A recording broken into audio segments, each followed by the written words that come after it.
ಕಾಲೆಳೆಯುವುದು.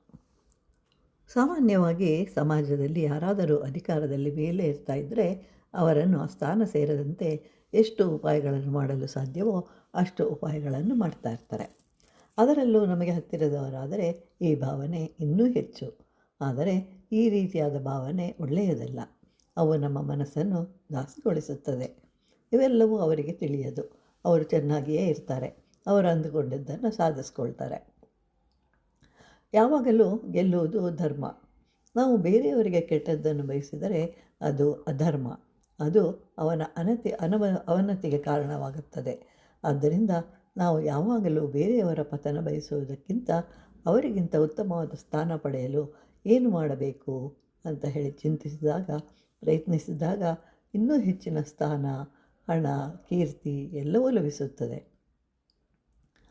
ಸಂತೋಷದಿಂದಲೂ ಕೂಡಿರುತ್ತಾನೆ. ಸಹಾಯವನ್ನು ಮಾಡಲು ಸಾಧ್ಯ. ಇಂತಹ ಗುಣಗಳನ್ನು ಯಾರೂ ಇಷ್ಟಪಡುವುದಿಲ್ಲ.